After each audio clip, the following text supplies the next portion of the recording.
गिने चुने आदमी बैठे हैं, अब यहीं पर नाच शुरू करवा दीजिए। झूठा चीज, अभी सच्चा चीज हो रहा है। तो यहाँ पर कितने आदमी हैं? गिने चुने आदमी हैं। मेहमान भी है तो सभी मेहमान नहीं आए हुए। हाँ, सुहासिन भी आई हुई है मेहमानी में, वो भी पूरा नहीं आई हुई है। लेकिन अगर अभी नाच होने लगे तो कितना भीड़ हो जाएगा। सच्चाई में, हाँ, सच्चाई की तरफ लोगों का मन जल्दी नहीं भागता है, लेकिन बुराई की तरफ जल्दी भाग जाता है। इसलिए स्क्रीन टच मोबाइल सबके पास है, लेकिन अच्छा चीज उसमें भी है, बढ़िया बढ़िया चीज उसमें बतलाया जाता है, लेकिन अच्छा चीज में उसका दिमाग नहीं लगता है। लड़का लड़की जिनके भी पास है स्क्रीन टच मोबाइल, हाँ, अच्छा चीज में उसका मन नहीं लगता है। बराबर उनके मन में होता है कि बुरा से बुरा चीज देखें। और धीरे धीरे आपका बच्चा है, लड़का है, लड़की है, जो भी है, देखते देखते देखते देखते धीरे धीरे बुराई की ओर कदम पड़ता है। पहले मन में बुराई आती है, उसके बाद विचार में बुराई आती है, उसके बाद शरीर से भी वह बुरा कर्म करने लग जाता है। बोलिए श्री सद्गुरु। तो ये कैसे उसके अंदर बुराई आई? तो सच्चाई की ओर जल्दी मन लोगों का नहीं झुकता है। हम लोग जो आ रहे थे रास्ते से, तो हमारे ये गुणानंद बाबा कह रहे थे कि देखिए ना, ब्याह शादी में लोग कितना सजाते हैं, कितना सजाते हैं, लेकिन सत्संग में तो एको रति कुछ न करते हैं। तो हम बोले कि सत्संग तो ऐसे ही सजा हुआ है। सत्संग जो सत्य है वही असली सजा हुआ है, उसको सजाने की जरूरत नहीं है। झूठ को सजाने की जरूरत होती है, झूठ को सजाने की जरूरत होती है। जितना भी आप सजावट देखते हैं, ये सब झूठे वाला जगह पर सजाया जाता है, सही जगह पर सजाने की कोई जरूरत नहीं। वो तो अंदर से एकदम बिल्कुल, हाँ, एकदम सजा हुआ, उनसे सजा हुआ सुंदर संसार में कहीं पर है ही नहीं। लेकिन आपके पास में आंख होना चाहिए, वह सुंदर आंख होना चाहिए। सुंदरता को देखने के लिए आपके पास सुंदर आंख होना चाहिए, सुंदर विचार होना चाहिए, सुंदर मन होना चाहिए। आप देख लीजिएगा,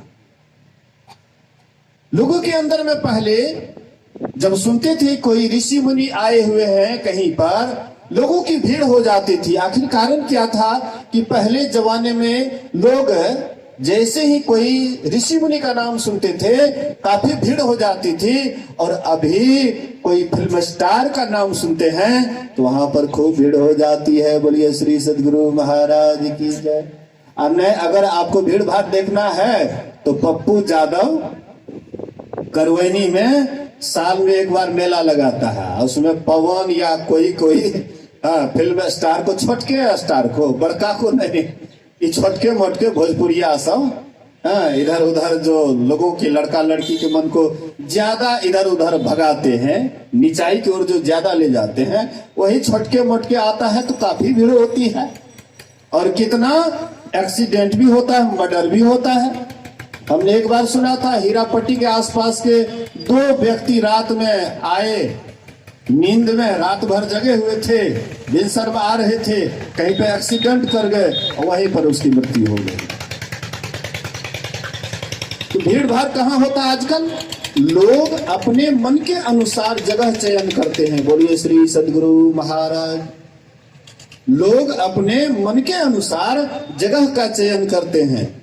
अच्छे लोग जो होते हैं वे अच्छे जगह को पसंद करते हैं, और जो बुरे लोग होते हैं वे बुरे जगह को पसंद करते हैं। अच्छे लोग जिनका हृदय सुंदर है, अच्छा है, वे अच्छे संगति को पसंद करते हैं, जहां पर सत्संग होता है, जहां पर ईश्वर की चर्चा होती है, जहां पर परमात्मा की चर्चा होती है, जहां पर साधु संतों का संग होता है, वहां पर अच्छे लोग जाते हैं। और अच्छे लोग कम मात्रा में हैं, इसलिए सत्संग में कम भीड़ है। बोलिए श्री सद्गुरु महाराज।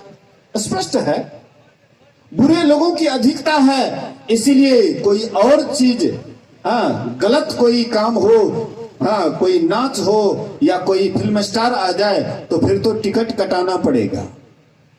खेसारी लाल सुने थे इधर नेपाल में, एक बार आ रहे थे, इतना मारपीट, इतना भीड़ भड़क्का हुआ, बेचारे को पुलिस भी पकड़ लिया। उस समय में चल रहा था, लॉकडाउन चल रहा था, उसको पुलिस भी अति कर लिए थे और टिकट कटा रहे थे लोगों से। टिकट काट करके तब अंदर प्रवेश करने के लिए दे रहे थे।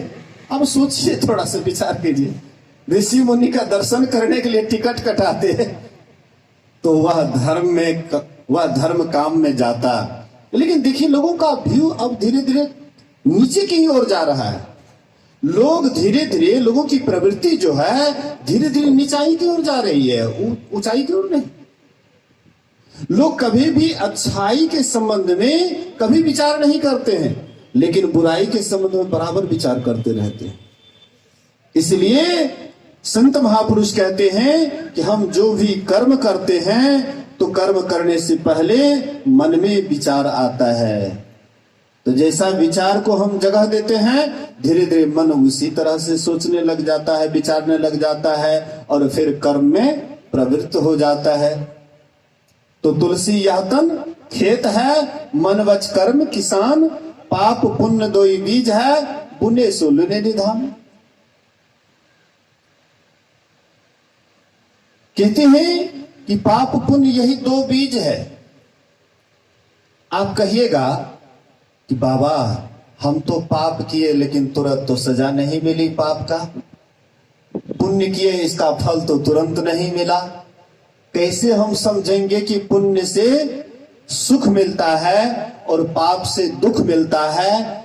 आप अपने हृदय को टटोलिएगा, आप अपने हृदय की परीक्षण कीजिएगा। जिस समय में पाप वाला विचार आता है उसी समय से मन आपका अशांत होने लग जाता है। बोलिए श्री सद्गुरु।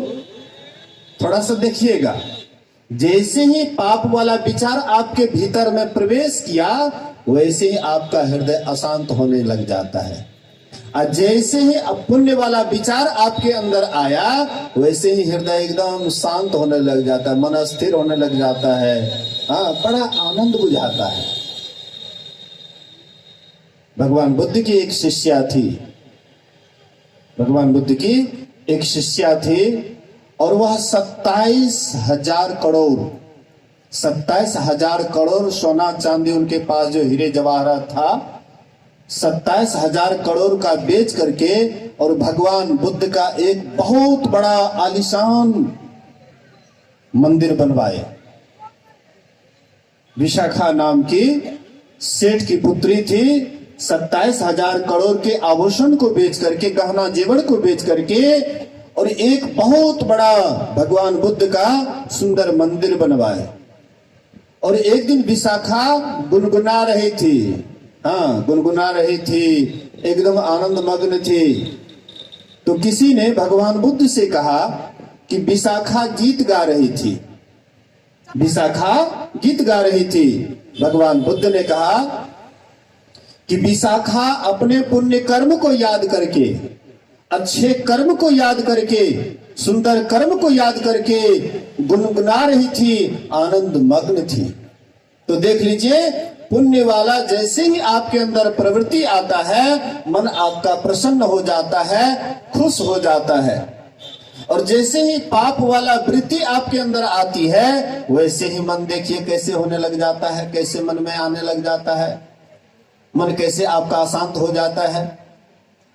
इसलिए पाप का फल तुरंत मिलना आरंभ हो जाता है। जैसे ही पाप के तरफ मन गया तभी से ही आपके अंदर में पाप का फल मिलना शुरू हो जाता है। जैसे हम आग में पैर देते हैं तो बाद में पाकते नहीं है, बल्कि वह घाव अधिक दिन तक रहता है। जैसे आप आग में पैर देते हैं उसी समय आपका पैर जलने लग जाता है, आपके अंदर दर्द होने लग जाता है। इसी तरह से आप अगर पाप करने के लिए दौड़ते हैं, पाप की तरफ आपकी वृत्ति जाती है, उसी समय में अशांति होने लग जाती है, दुख होने लग जाता है। और जैसे पुण्य की तरफ आपका मन जाता है उसी समय में आपके अंदर शांति आने लग जाती है, सुख आने लग जाता है, मन स्थिर हो जाता है। इसलिए संत महापुरुष कहते हैं थोड़ा सोच समझ करके करो, अच्छा हो या बुरा हो, उचित हो या अनुचित हो, कोई भी कर्म करो तो सोच समझ करके करो और परिणाम पहले विचार कर लो। भगवान राम, लक्ष्मण और सीता जी पंचवटी में निवास कर रहे थे और पूरब के तरफ से देखे कि पूरा धूल उड़ रहा है, आकाश में धूल दूषित हो रहा है। राम भगवान कहते लक्ष्मण से, लक्ष्मण थोड़ा पेड़ पर चढ़ करके देखो तो पूरब की तरफ से पूरा धूल उड़ रहा है आकाश में, आखिर क्या बात है। तो लक्ष्मण वृक्ष पर चढ़ करके देखते हैं भरत, शत्रुघ्न सबके सब पूरे दलबल के साथ, चतुरंगणी सेना के साथ वे लोग आ रहे हैं। लक्ष्मण मन में विचार करता है, भैया भरत राज पा करके इसको राजमद हो गया है। ये सोचा कि यहाँ पर अकेले हैं राम जी, राम और लक्ष्मण सीता, ये तीन ही वनवास में हैं, इसीलिए ये दोनों भाई को मार करके और हम लोग सदा के लिए अयोध्या को हड़प लेंगे। बोलिए श्री सद्गुरु। लक्ष्मण के मन में होता है, देख लीजिए, जो दिखाई पड़ता है वही सत्य नहीं होता है। हम आप कभी कभी कुछ ऐसा चीज देखते हैं, लगता है कि ये बड़ा गड़बड़, हाँ, लेकिन जैसा गड़बड़ देखने में लगता है वह हकीकत में गड़बड़ नहीं होता है। कभी कभी अच्छे जगह में भी बुराई होती है और कभी कभी बुराई जगह में भी अच्छा काम होता है। तो लक्ष्मण राम भगवान से कहते हैं कि भरत जो है राज पा करके इसको राजमद हो गया है और इसीलिए इन्होंने सोचा है कि दो भाई ही है यहाँ पर वनवास में, इसीलिए दोनों भाई को मार करके हम लोग सदा के लिए अयोध्या को हड़प लेंगे। इसलिए भैया आप मुझे आज्ञा दीजिए और अभी मैं तुरंत जाता हूं और दलबल सहित भरत को अगर रणभूमि में नहीं सुला दूं, अगर हजारों शंकर भी आएंगे उनकी रक्षा करने के लिए, तो राम की दुहाई मैं सबको रण क्षेत्र में सुला दूंगा। जैसे ही लक्ष्मण चले वैसी आकाशवाणी होती है, अनुचित उचित काज कछु हो, समुझी करिए भले कह सबको, सहसा करी पाछे पछताही, कहि वेद बुध ते बुध नाही। अनुचित उचित काज कछु होई, उचित हो या अनुचित हो, कोई भी कर्म करने के लिए जा रहे हैं, अच्छा या खराब, उचित या अनुचित काज कछु समझ ही करिए भल का सबको, समझ बूझ करके कदम उठाना चाहिए। अच्छा कर्म है या बुरा कर्म है, हम कभी कभी कोई कर्म को सोचते ही अच्छा कर्म है इसलिए जल्दी से कर लेना चाहिए, लेकिन अच्छा जो सोच करके करते हैं बाद में उसका परिणाम बुरा भी हो जाता है। इसलिए उचित हो या अनुचित हो, इसलिए सोच समझ करके करना चाहिए। सहसा करी पाछे पछताहे, कहा ही वेद बुध ते बुध नाही। कहते जो हड़बड़ा करके कर्म करता है, हड़बड़ा करके जो कर्म करता है, तो कहते हैं वेद उसको कहता है वह बुद्धिमान आदमी नहीं है। जो हड़बड़ा करके कोई कर्म कर लेता है तो वेद कहते हैं वह बुद्धिमान आदमी नहीं है। भगवान राम के बाण से रावण धराशाही हो गए पृथ्वी पर। जब गिर जाते हैं, थोड़ी देर रुकिए आप लोग, थोड़ी देर बैठेगे, थोड़े कहिए कन्या देर बैठ, घर भागल नहीं जैसे। बोलिए श्री सदगुरु। घर जते रहते ओते तो रहबे करते, नाच देखे में लोग मन उगता है, रात भर देख आखिर तो साँझो बढ़िया से नहीं बोलिए, बादल लागल है, हड़बड़े नहीं। थोड़ा ध्यान से सुनिएगा तो हमको भी सुनाने में बढ़िया लगता है। आप लोग जो उठने लग जाते तो हम भी उदास हो जाते हैं। नहीं, ग्राहक जाओ दुकानदार के पास ग्राहक आने लग जाता है, दुकानदार बड़ा खुश होता है कि अब लगता है मेरा बिक्री होगा। लेकिन जब दुकानदार ऐसे ही बिना सौदा लिए चल देते हैं तब दुकानदार उदास हो जाता है, ग्राहक आया लेकिन लगता है ऐसे चला गया। बोलिए श्री सदगुरु। तो ध्यान से सुनिए, आपके जीवन को सही मार्ग दिखाने वाला मैं कुछ उपाख्यान दे रहा हूं। कर्म फल पर पाठ हुआ है, उसी पर थोड़ा विश्लेषण कर रहा हूं। थोड़ा ध्यान दे करके शुरू से अंत तक सुनिएगा, तब आपके मन में कुछ समझ में आएगा कि बात सही है या गलत है। तो राम भगवान के बाण से जैसे ही रावण धराशाही हो जाता है, पृथ्वी पर गिर जाता है, वैसे ही राम भगवान लक्ष्मण से कहते, लक्ष्मण जाओ रावण के पास, बहुत बड़ी राजनीतिज्ञ है, इनसे कुछ राजनीति की बात सीख लो। तो लक्ष्मण गए रावण के पास, लेकिन सिर के तरफ नहीं जाकर के, पैर के तरफ नहीं जाकर के, सिर के तरफ गए। किसी से अगर आपको कुछ सीखना है तो छोटा बन करके सीखा जाता है, बड़ा बन करके नहीं। और जो भी बड़ा बन करके सीखने के लिए जाते वो सीख नहीं पाते। अहंकार बड़ा बनना है, निरहंकार छोटा बनना है।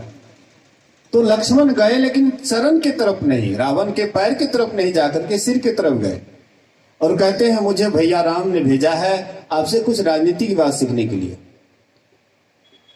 रावण कहते तुम्हारे पास पात्रता नहीं है, जाओ राम को भेज दो।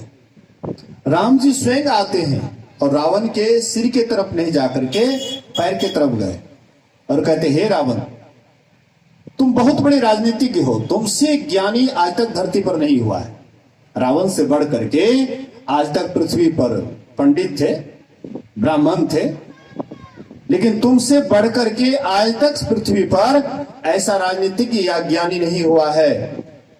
हे रावण, मैं तुमसे कुछ राजनीति की बात सीखने के लिए आया हूं।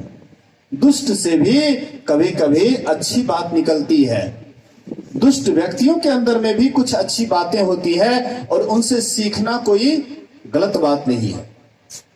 तो कहते मैं तुमसे राजनीति की बात सीखने के लिए आया हूं। रावण कहते हे राम, सही में तुम मर्यादा के अवतार हो, तुम मर्यादा पुरुषोत्तम हो, तुम्हारे अंदर जो नम्रता है, मैं अवश्य में तुमको कुछ राजनीति की बात सिखाता हूं, ध्यान दो करके सुनो। कहते हे राम, मैं गया था यहां से नरक लोक, जहां पर जीव को कष्ट दिया जाता है, दुख दिया जाता है। तो मैंने सोचा कि ये जो नरक है, जीवों को दुख दिया जा रहा है, तो मैंने सोचा कि ये नरक को ही समाप्त कर दूं, नरक को ही तोड़ दूं। ना रहेगी बांस, ना बाजेगी बांसुरी। नरक ही नहीं रहेगा तो जीवों को दंड कैसे मिलेगा, इसलिए नरक को ही तोड़ दूं। लेकिन मैं जल्दी नहीं कर पाया। मैं गया था स्वर्ग, और स्वर्ग में देखा कि जीवों को बड़ा सुख मिल रहा है, तो मैंने सोचा कि स्वर्ग तक सीढ़ी लगा दूं, लेकिन जल्दी नहीं कर सका। मुझे यह काम जल्दी कर लेना चाहिए, और रावण चाहते तो स्वर्ग तक सीढ़ी लगा देते, आराम से यहां से जीव जाते, स्वर्ग में आराम से सुख भोग करते, लेकिन यह जल्दी नहीं कर सका। मैंने सोचा कि नमक वाला समुद्र को उछाल करके दूध वाला समुद्र बना दूं, लवण समुद्र को उछाल करके क्षीर समुद्र बना दूं, लेकिन यह जल्दी नहीं कर सका। लेकिन जो काम हमें जल्दी नहीं करना चाहिए उसी मैंने जल्दी किया। पर नारी का अपहरण नहीं करना चाहिए, सीता जी पतिव्रता नारी थी, हाँ, पर नारी का अपहरण नहीं करना चाहिए, दूसरे नारी की तरफ कुदृष्टि नहीं करना चाहिए, इसमें मुझे आलस करना चाहिए, लेकिन इसी में मैंने जल्दी किया। और जो काम हमको जल्दी करना चाहिए उसी में मैंने आलस किया। इसलिए हे राम, हे लक्ष्मण, जो शुभ काम हो उसको जल्दी कर लो, झट से कर लो, और जो अशुभ काम हो उसको धीरे धीरे दिमाग से निकालते निकालते, आलस करते करते करते करते एक दिन अपने आप दिमाग से निकल जाएगा। इसलिए अशुभ में आलस और शुभ में जल्दी। ये रावण राजनीति की बात सिखाए थे राम जी को। इसी तरह से यहां पर आकाशवाणी होती है कि उचित हो या अनुचित हो, सोच समझ करके कर्म करना चाहिए। तो लक्ष्मण थोड़ा सा सहम जाते हैं। जैसे सह में राम जी कहते आओ लक्ष्मण बैठो, तुम भरत को नहीं जानता है, भरत क्या है।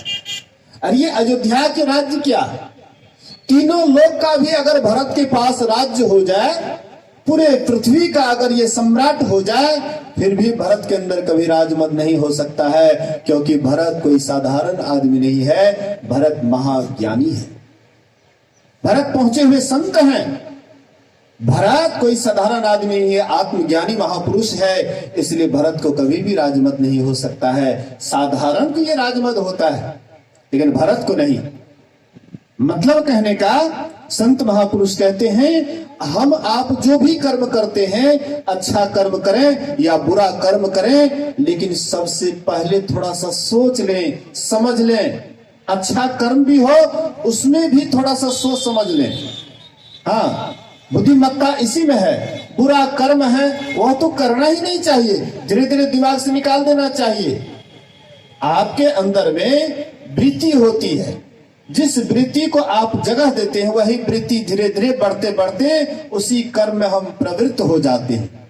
अच्छी बात को अगर हम जगह देने लग जाते हैं अपने हृदय में, अगर अच्छी बात को हम स्थान देने लग जाते हैं तो धीरे धीरे अच्छाई की ओर बढ़ते बढ़ते आपके अंदर एक दिन अच्छाई का भंडार हो जाता है। और धीरे धीरे अगर हम बुराई को जगह देने लग जाते हैं तो बुराई का जगह होते होते एक दिन बुराई का भी भंडार हो जाता है। एक दिन हम महापापी भी हो जाते हैं, एक दिन महापुण्यात्मा भी हो जाते हैं, महाधर्मात्मा भी हो जाते हैं। ऐसा क्यों होते हैं? तो संत महात्मा कहते हैं इस पर थोड़ा सा सोच समझ करके कीजिए। थोड़ा सा और एक बात पर ध्यान दीजिएगा, हम अच्छा कर्म करते हैं हमारे जीवन में सुख मिलता है, हम बुरा कर्म करते हैं हमारे जीवन में दुख मिलता है। लेकिन ये सुख दुख सबके जीवन में आते जाते रहता है, ना तो सुख ठहरता है ना दुख ठहरता है। सुख भी आते जाते रहता है, दुख भी आते जाते रहता है। जैसे दिन के बाद रात, रात के बाद दिन अनिवार्य रूप से आते जाते रहता है, ऐसे आपके जीवन में कभी सुख कभी दुख आते जाते रहता है। इसलिए भगवान कृष्ण कहते हैं कि ये दोनों से ऊपर उठो, स्थित प्रज्ञ बनो। ये दोनों से ऊपर उठो तो दोनों से कैसे ऊपर उठिएगा? सुख और दुख से कैसे उठिएगा? यही है ध्यान करने की तरीका। यदि शैल समम पापम विस्तृणम बहुयोजनम विद्यते ध्यान योगेन नान्यो भेदः कदाचन। कई योजन तक पहाड़ के समान फैला हुआ पाप हो तो वह भी ध्यान योग से नष्ट हो जाता है। हम आप कितने आदमी पूजा करते हैं, सोचते हैं कि हम तो पूजा कर लिए, फिर और कुछ करने की क्या जरूरत है? हाँ, लोग हल्का में आजकल क्या करते हैं तो अगरबत्ती ऐसे ऐसे घुमा देते हैं। और पूजा भी किसकी करते हैं तो धन, हाँ, लक्ष्मी की पूजा आजकल बेसी करते हैं लोग। विष्णु की पूजा कम, लक्ष्मी की पूजा ज्यादा, धन संपत्ति की पूजा अधिक और परमात्मा की पूजा कम। धन संपत्ति मिल रहा है तो खूब एकदम मगन है, हाँ, लक्ष्मी आ रही है, क्या कहना है, लेकिन विष्णु भगवान से कोई मतलब नहीं। एक सेठ जी था, बोलिए श्री सदगुरु। एक सेठ जी था, उनके पास में एक सोने का ईंट था, सोने का ईंट था और पहरे